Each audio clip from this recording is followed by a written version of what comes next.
E'tiqodingiz haqida o'ylanishga nima sabab bo'ldi? Bir xristian edim.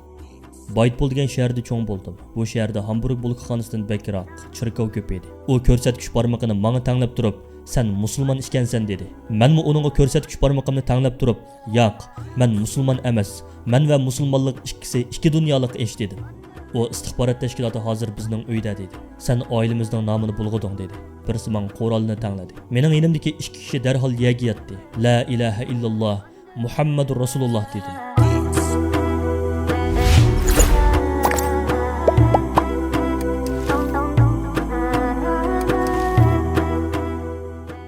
Assalomu alaykum va rahmatullohi va barakatuh. Mening ismim Harun. Men amerikalik bir musulmon. Qora qushashga kirdim. Janubiy Mississipida yashayman. Etizliqim bor, dehqonchilik bilan shug'ullanaman. Men 1998-99 yillardan buyon musulmon. 20 yosh vaqtimda Saudiya Arabistonga ko'chib, u yerda 10 yil yashadim. Uningdan keyin hozir yashayotgan shaharga, ya'ni Amerikaga ko'chib keldim. Hozir hayotimni mushu yerda davom qilyapman. E'tiqodingiz haqida o'ylanishga nima sabab bo'ldi? Men janubluq, vaftiz, ya'ni yangidan xristian bo'lganlarni gunohdan paqlash uchun yo'ndiradigan ishlarga mas'ul bir xristian edim. Baytpol degan shaharda cho'ng bo'ldim. Bu shaharda Hamburg bulkxonasidan bakroq chirkov ko'p edi. Injil haqida izlanib yoshlarni xristianlikka da'vat qildim. Guatalada xizmat qildim. Xristianlikni tark etgan vaqtimda Janubiy vaftiz chirkovida yoshlarni da'vat qilatdim. Bular mening hozirgi holatimga kelishimga sabab bo'lgan desam bo'ladi. Islom bilan qanday tanishdingiz? Men to'liq o'tirib o'qiyotgan vaqtimda xristianlik, yahudiylik va islomga aloqador darslarimiz bor edi. Albatta bu yerda xato fikr tushunchalar o'rgatiladi. Chunki bularni bizga o'rgatadiganlarmi menga o'xshash janubluq, yoshlarni da'vat qiladigan da'vatchilar. Albatta o'rgatganlarining hammasi to'g'ri emas edi. Allohga shukrlar bo'lsinki, shu chaqlarda bizdan ilingan imtihonda islomning shartlari va Rasululloh sallallohu alayhi va sallamning payg'ambar ekanligi haqida savollar chiqqan edi. Albatta bunday savollarga udul kelib qolsam, bu ularning payg'ambari deb o'tib ketdim. Hazrati Ibrohimning Hazrati Ismoil alayhisalomni cho'lda qo'yib qo'yganligi, Hazrati Isoqning payg'ambar ekanligi haqida to'xtalatdi. Bular din ustida ajoyib inchiklik bilan muomala qiladiki, dinni yomon ko'radigan hech qanday so'z qilmaydi. Albatta u ularning diniga, bu bo'lsa bizning dinimizga oid deb tushuncha beriladi. E'tiqodingiz haqida o'ylanishga nima sabab bo'ldi? Yangi ahdda Injilni o'qish, xristianlik e'tiqodi bilan Hazrati Iso haqida izlanish, xristianlikda Hazrati Isoni Tangri va Tag'rining o'g'li deb o'yitadi. Bu uch ilohlik e'tiqodi meni bu dindan yiroqlashtirgandi. Chunki Hazrati Iso hech qachon men sizlarning ilohinglar, menga ibodat qilinglar demagan edi. Bu ahvol meni da'vat qilayotgan mazgillarimda qaytadan o'ylantirib qo'ydi. Yana kelib Matvin nomli kitobda Hazrati Isoning o'zlarini sahoba deb biladigan 3 kishi bilan bir yerda turganligi haqida bir vaqalik bor. Hazrati Iso havoriylar bilan birlikda edi va bir bog' tarafga qarab ketayotdi. Hazrati Iso ularga: "Sizlar meni bu yerda saqlab turinglar, chunki ular meni tepib olsa o'ltirib yutadi" degan edi. Bu vaqalikka qaraydigan bo'lsak, Isoning aytgani insonga xos so'z edi. Agar bu so'zni bir iloh aytgan bo'lsa, balkim mundoq degan bo'ladi: "Sizlarning nima ish qilishinglar bilan mening korim yo'q. Men bu tarafga manaman. Men hech kimdan qo'rqmayman." Ya'ni hech bo'lmaganda men to'g'ri deb qaraydigan so'z bu edi. Keyin men faqat Allohga duo qilishga boshladim. Xristianlikdan islomga bo'lgan jarayonni qisqacha so'zlab beramsiz? Bu voqeaning jarayonini so'zlab beray. 19-20 yoshlar chamasida edim. 15-18 yosh oralig'idagi yosh o'smirlarga da'vat darsi berish uchun Chirgovga kelatdim. Bu bolalar mening mas'uliyatim ostidagi bolalar edi. Shuning bilan birga o'zimga jang e'lon qilgan edim. Ko'nglimning bir yerlardan Tangriga ehtiyojim borligini his qilatdim. Uning hayotimda bo'lishini, uning yeniga boradigan to'g'ri yo'lda bo'lishini orzu qilatdim. Bir nuqtaga tikilib, yolpuz damlik seg'iz chaynab, Ford F150 markalik mashinamning ichida mashin to'xtatish maydonida o'ltirib o'tdim. Keyin mashinamni Chirgovga qarab haydab, "Ey Tangrim, menga to'g'ri yo'lni ko'rsatgin. Menga haqiqiy to'g'ri yo'lni ko'rsatgin. Mening buningga ehtiyojim bor. Sana yelinay, Tangrim, mening buningga ehtiyojim bor" deb duo qildim. Mening u vaqtda aqlimga kelgan narsa nima bilamsiz?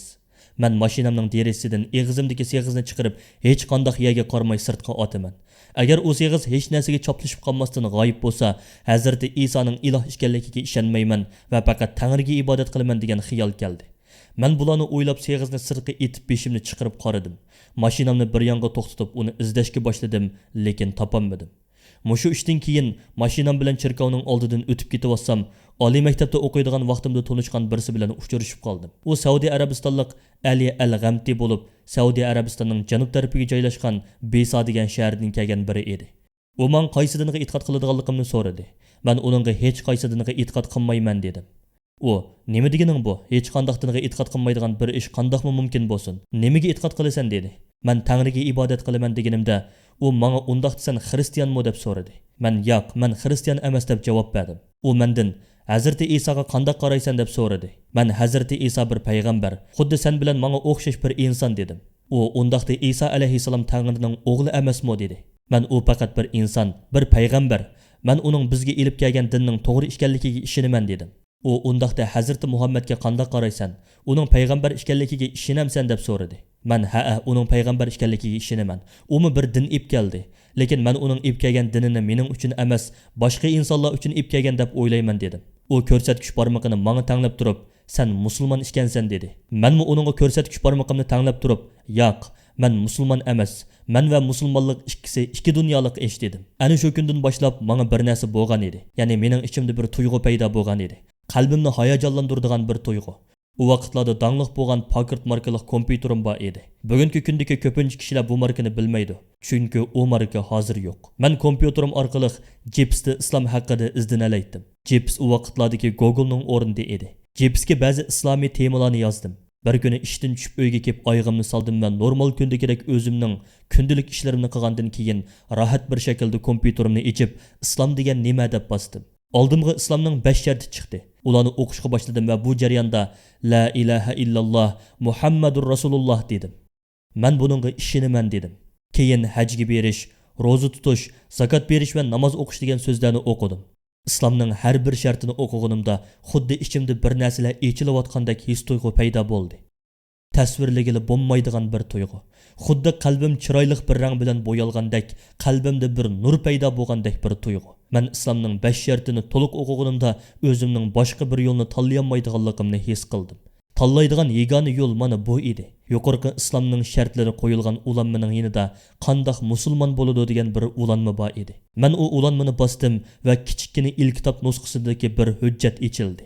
Men bu hujjatni ko'paytib, qo'limda tutgan petim munchiga kirdim va u yerda shahodat keltirib, la ilaha illalloh Muhammadur Rasululloh dedim va yuyinib chiqib namoz o'qishga boshladim.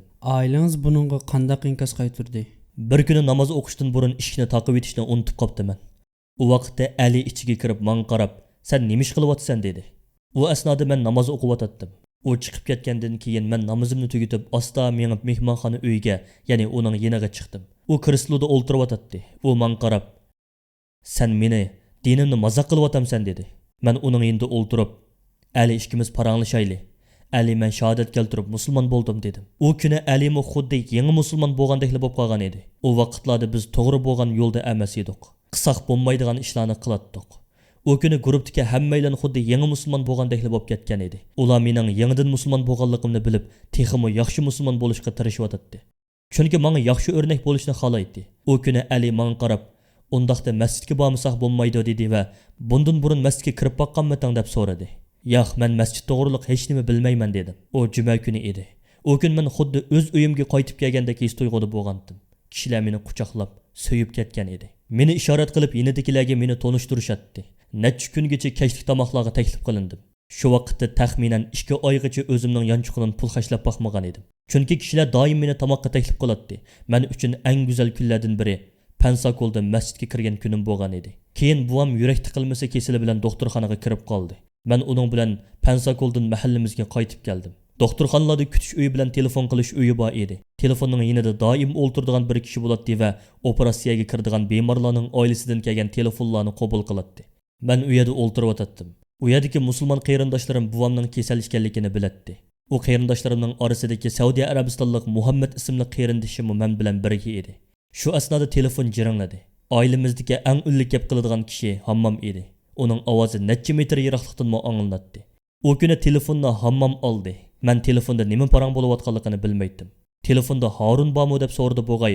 Hammom Harun yoki Harunning oilasi bu yerdami deb chaqirdi. Shu asnoda men o'rindiqdan serilib tushib yushurnib olgan edim. Keyin Hammom Karli u yerdami deb so'radi. Bu vaqtda Hammom tengirqab qolgan edi. Karli islom deganga o'xshash bir narsalarni da'vatidi, ammo tushunmadim dedi va tengirqagan holda islom degan so'zni tilga olgach telefonni menga uzatdi. Men past ovozda, "Ha, men shu. Assalomu alaykum. Ma'qul, bo'ladi, kessam bo'lmaydi dedim va telefonni qo'ydim. Mana shu vaqtda oilam butun ahvolni bilgan edi. U vaqtdagi menga bo'lgan ko'z qarashining qanday bo'ladiganligini haqiqatan siz tasavvur qila olasiz. Musulmon bo'lgandan keyin qaysi ish eng qiyin tuyuldi? Salih Al-G'amzi menga mening musulmon bo'lganligimni aytgan edi. Saudiya Arabistonda mening bir shirkatim bor. U yerda xizmat qila olishim mumkin. Birga ketib u yerda birlikda xizmat qilayli dedi. Shunda qilib men Saudiya Arabistonga ko'chib keldim. U yerga kelakanmayla Salih meni Jubayl degan yerga ib keldi. Bu yerda bir da'vat markazi bor edi. U yerda menga islomni o'rgatdi. Men u yerda o'zining sohasida voyaga yetgan bilimli kishilardan dars oldim. Salonda eng keyinda o'ltirib dars anglaydim va o'tmishimni anglatdim. 2000 kishining oldida so'zlaydik. Ularga qanday qilib musulmon bo'lganligimizni aytib berdik. Ular u yerda o'ltirib hikoyamizni anglashni yaxshi ko'radi. Saudiya Arabistonidagi kunlarim mana mushundaq davomlashgan edi. Bizga da'vat markazidagi unutilmas bir eslimangizni so'zlab beramsiz? Namoz vaqti edi. Men da'vat markaziga ketib o'tdim. Masjidning oldida tahorat ilish o'rni, uning keyinda bo'lsa bo'sh bir maydon bor edi. Ashu maydondan masjidga kirgili bo'ladi. Ustidagi qavatda da'vat markazimiz bor edi. Markazga kelganimda u yerda 3 kishi saqlayotgan bo'lib, farzimcha ular Hindistondan kelganda qiladi. Oltin uzuk va zanjirlar taqib olgan hindistonliklar edi. Ularning yeniga kelib, yordamga ehtiyojinglar bormi deb so'radim. Ular bu yer faqat musulmonlarga xosmi deb so'radi. Men yo'q, bu yerning ishga hammaylarga ochiq, musulmonlarga xos emas. Bu yer bir da'vat markazi. Bu yerda islomiy da'vat ib beriladi. Men yana qaytilab, bu yer faqat musulmonlarga xos emas dedim. Keyin beshimni ko'tarib shunda qarasam, tahorat ilish o'rnidagi faqat musulmonlarga xos deb yozilgan xatga ko'zim tushdi. Men ularga bu yoziq faqat tahorat ilish o'rni uchun yozilgan dedim. Men bu yoziqning nimishqa u yerga yozilganligini bilmaydim. Men ularga ichiga kirib ko'rib chiqsanglar bo'ladi desam, ular yo'q, bu yer faqat musulmonlarga xos ekan, shunga ichiga kirmaymiz dedi. Ular turgan yerda havo tangshig'ichga chetiqliq bir chilak suv edi. Men u chilakdagi suvni gullarning ustiga to'kib o'tgandan keyin chilakni dum qilib ustiga chiqdim va faqat musulmonlarga xos degan xatni so'kib elib o'tdim. Keyin u xatni chilakning ichiga silib, chilakni o'rniga qo'yib qo'ydim. Ular bu ahvol sababli qamilib ketishdan qo'rqishga boshladi. Biz tugash to'xtab chiqib ketishga o'rindi. Men ularga to'xtanglar, o'tinib qolay, qaytib kelinglar dedim.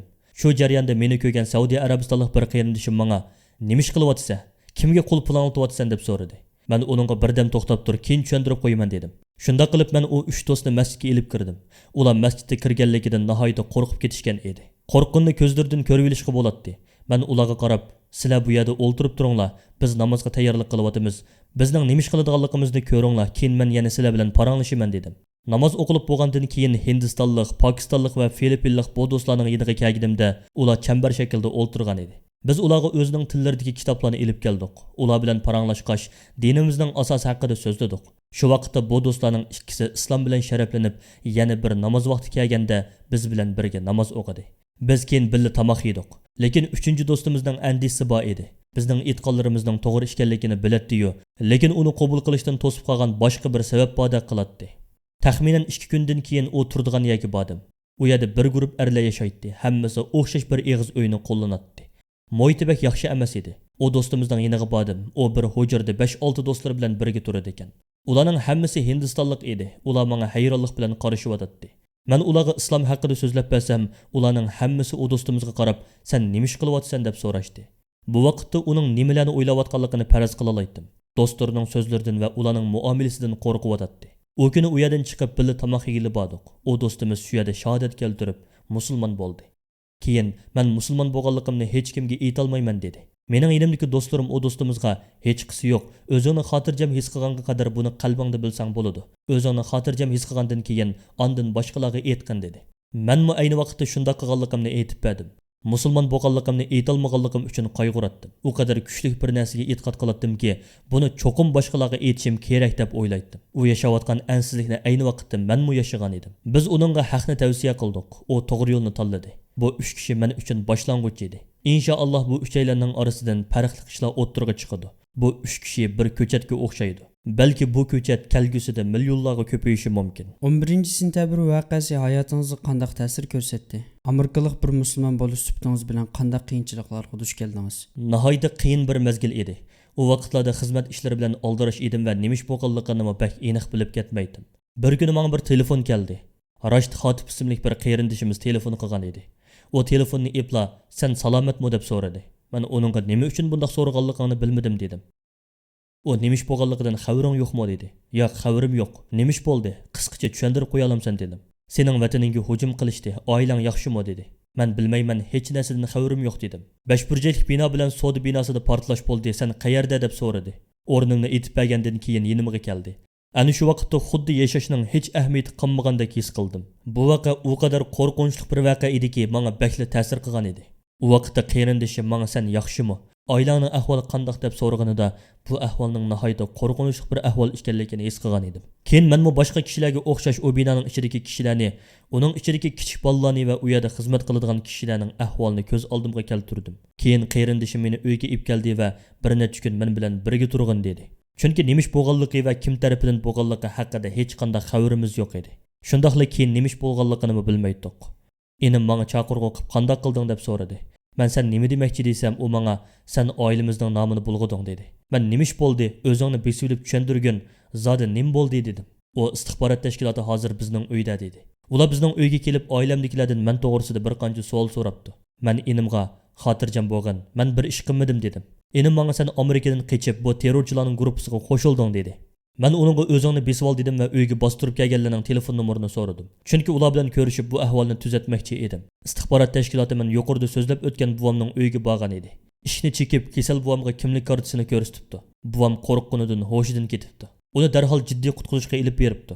Men bu istixborot tashkilotidagilardan biriga chaqirg'u qilib, qattiq achchiqlab ketgandim. Haqiqatan bek achchiqim kelgan edi. Chaqirg'uni qaytarganda, "Qani gapingiz bo'lsa qiling, men Karli meni izlayotgan ishkansizlar" dedim. U saqchi, "Ha, to'g'ri, sen hozir qayerda? Hamma yerda seni izlayotimiz" dedi. Men uningga javoban, "Bir istixborot tashkilotining xizmatchisi bo'lib sifatingiz bilan mantiqi bilan harakat qilib izlagan bo'lsangiz, meni turayotgan o'rnimdagi konsul orqali topa olaytingiz. Men Saudiya Arabistonda yashayapman, men hech kimdan qochibmi, yushirinib yurmayman" dedi. U menga "Sen bilan paranglashmasak bo'lmaydi, sendan so'raydigan bir qancha savolimiz bor" dedi. Men "Bo'ladi, lekin shuni deb qo'yay. Agar siz yana oilamdagilarning yeniga meni so'rab boradigan bo'lsangiz, Amerikaga kelganda sizni izlab tepib xizmat qilayotgan vaqtingizda ishxonangizga kirib, esingizdan chiqmog'dek savoq beraman" dedim. U menga "Bu sening menga tahdid solganingmi" dedi. Men "Ha, shundoq, uydagilarimning yoki bir tanishimning yeniga meni izlab bormaysiz" dedim. U menga "Ma'qul, men hozir sendan bir qancha savol so'rayman" dedi. Keyin bu voqeaga munosabatli savollarni so'rashga boshladi. Men qisqagina qilib bundoq dedim. Agar musulmon qarindoshlarimdan birasi bu voqeaga chechishlik bo'lsa, menmi chechishlik? Shu asnoda u menga to'xtab tur, "Sen nima deyotganligini bilamsan" dedi. "Ha, albatta bilaman. Biz savoddosh bo'ldik, xizmatdosh bo'ldik. Xolg'inimizni ep yeydigan, sirtqa chiqib xolg'ancha o'ynaydiganga yanchiqimizda pulimiz qolmaganda, hammamiz bir-birimizga hamdamda bo'ldik. Men shuni kesib ayta olmaymanki, hech qaysimizning bundoq bir ishga chetishlik bo'lishi mumkin emas. Chunki bu islomga loyiq bir harakat emas. Bu bir terrorchining qilgan hujumi. Biz terrorchi emas." Parang xili uzrab ketdi. Shu chaqda eng umid qiladiganim men sabablik oilamga bir ish bo'lib qolmaskan deydim. Men kishilarning meni bu ishga chetishlik deb o'ylab kelishini xohlamaydim. Chunki 11-sentabr voqeasi islom bilan munosabatli bir ish emas edi. Bizning dinimizda shu aniq ediki, agar gunohsiz birini o'ltirsang, o'zingni o'ltirsang, sen islomning sirtiga chiqatgan bo'lading. Xato qarash bilan mangadigan ba'zi kishilar bor. Bu kishilar yomonlik va nafrat ichida yashaydi va bu dunyoni yaxshi ko'radi. Bunday kishilar bizning dinimizning bir a'zosi emas. Chunki bizning dinimiz tinchlik talab qiladigan va Allohga itoat qilishni talab qiladigan bir din. Islom salom demakdir. Salom huzur, tinchlik demak. Bizning dinimiz tinchlik talab qiladigan bir din tursa, undaqda terrorchilarning bu dinda qandoqmi o'rni bo'lsin? Agar islomning talablarini ijro qilib, Qur'onga va Rasululloh sallallohu alayhi va sallamning sunnatiga agatsang, u vaqtda sen dinning nima ekanligini to'liq tushunasan. Bu dinni bir kishi yoki bir internet sahifasi va yoki bir bilimli shaxsning ko'z qarashiga qarab baholamasligimiz kerak. Aksiga o'zingiz tushunib, to'g'ri yo'lni tepishingiz kerak. Qalbingizdagi to'g'ri yo'lni tepishingizning yagona yo'li Allohdan o dinni qalbingizga yaxshi ko'gizishini tilash. O'zingizni uningga taslim qilish va siringizni uningga aytish bilan bo'ladi. Agar siz Allohga ishonsangiz, da'dingizni, siringizni uningga ayting va uningdan sizni to'g'ri yo'lga boshlashini tilang. Bu qiyinchiliklardan keyin qanday qildingiz?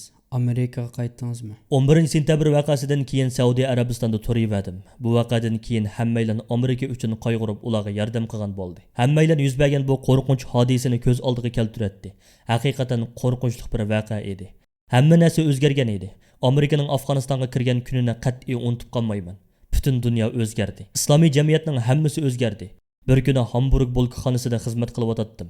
Sirtqa chiqdim. Men oq ko'ylak kiyib, galstuk taqib olgan edim. U yerda oq tanlik bir odam bor edi. Bir muncha bolalar bir tarafda saqlab o'tadi. U bolalarning ichidagi biri menga qarab tükürdü. O tükürük galstukimning o'ttirisidan sirg'ib tushdi. Galstukimga qarab qoldim.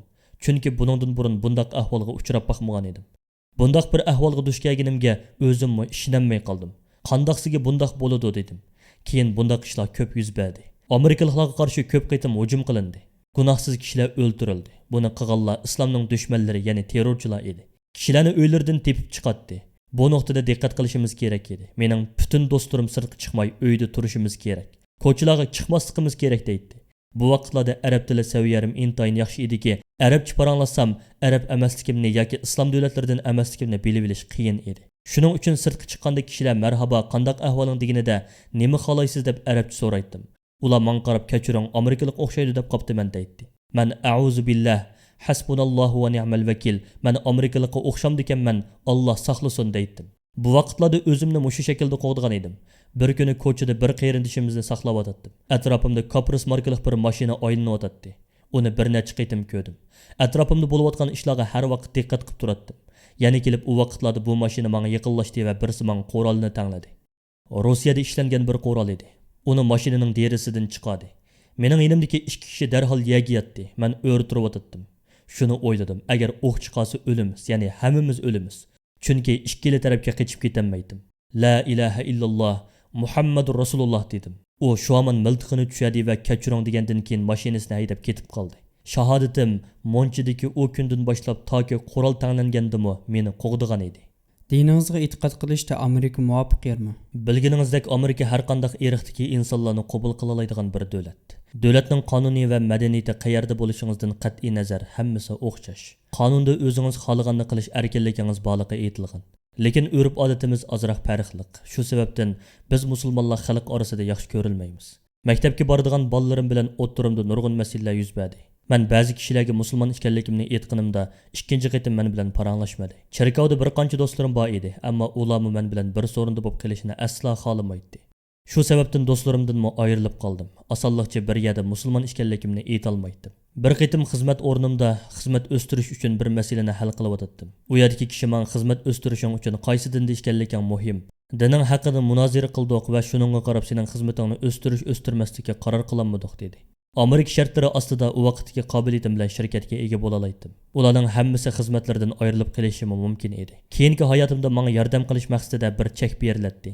Lekin menga undaq qilishmadi. Bu ishdan keyin e'tiqod qiladigan dinim bu deyalaydigan bir programma ochildi. Men bu programmani ko'rdim va dinga texmo ko'p ziyon yetkazishni xohlamadim. Xabarlarda taqtinglar, musulmon bir odam 2 million dollarlik bir da'voda ayrimchilikqa duch keldi. Dinga ziyon yetkazishni xohlamadim. Bu xabarni dunyoga yeyish uchun fursatni qo'ldan bermaslikni to'g'ri ko'rdim. Qilgan ishim bu edi. Amerikada sagak bo'lishimiz kerak. Yana sizlarmi bilasizlar, u adolatli bir davlat. Andishilanishning hojati yo'q. Har vaqt adolatlik bilan muomala qilinasiz. Hamma ish qonun bilan yurgizilsa, adolat hukm suradi. Ammo jamiyatda undaq emas. Amerikada bir cho'ng masjidda sayohat qilayotganimda, mashinamni bir yoqaga to'xtatish uchun yo'lning bir chetiga o'tdim. Shu asnoda mashinamning chiriqidan birsi tuyuqsiz chiqilib ketdi. Mashinamni to'xtatganimda ustoqchi mashinasi oldimga kelib bo'lgan edi. Nemishqa bunchalik ko'p kelganligini bilmaydim. Men ularga men bir YouTuber. Bu yana video qilsam bo'ladigan dedim. Ular bo'ladi deyishdi. Kamerani chiqarib video olishga munosabatli kelishmaslikka duch keldim dedim. Bevosita tarqitish ipamoqchi edim. Dedimda bevosita tarqitishni boshladim. Kamerani mashinamning orqa tarafiga qo'yishimga soqchi boshlig'i menga qarab keldi. Nima ish qilayotganligimni bilmagachga hamma narsamni tekshirib chiqdi. Men turmaga kirib boqmagan edim. Shuning uchun tekshirganda chiqadigan hech qanday masala yo'q edi. U menga mashinamning chiriqini tuzatishing kerak dedi. Men albatta tuzataman dedim. U menga men bir ishga qiziqib qoldim, sendan so'rab boqsam dedi. Men uning nimaga qiziqib qolganligini taxmin qila oldim. Ichimda mana bu men uchun bir fursat dedim. Bu jarayonda amerikalik musulmon Harun bir soqchi boshlig'iga va qo'rollari ishlari bor bir guruh kishilarga tabliq qilib o'tdi. Keyin u menga YouTube kanalingda nimalarga munosabatli narsalar bor deb so'radi. Men uningga ochiq bir shaklda tushuntirdim. Uningda bir qiziqish paydo qilishga ulgurgan edim. Uning bilan qilinadigan suhbat 40 sekunddan oz bir vaqtda bo'lib o'tgan edi. Uningdan tez va qisqa bir shaklda islom haqida bir narsa bilib bilmaydiganligini so'rag'animda, "Yo'q, bilmayman" deb javob berdi. Bu vaqtda tushuncha bersam bo'lib bo'lmaydiganligini so'radim. Keynidan qisqagina qilib tez bir shaklda tushuncha berdim va uning qo'lini tutdim. Normalda soqchi boshliqlari hech kim bilan qo'l siqishib ko'rishmaydi. Chunki bu ularning kuchsizligining bir ifodasi. Qo'limni uningga uzatganimda qo'lini bermay qarab turishini kutgan edim. Chunki bu nihoyat normal bir ahvol edi. Ammo u vaqtda u mening salomimni ilk olgan bo'ldi. "Marhaba do'stlar" dedim va ularga YouTube'dagi qonim haqida so'zlab berdim. Ya'ni men bu bir video orqali butun soqchilar bilan ko'rishgan bo'ldim. Men o'ylaymanki, bu videoni u yerdagi soqchilarning hammasi ko'rgan bo'lishi mumkin. islomga kirishni xohlaydigan bir kishi qanday izlanishi kerak?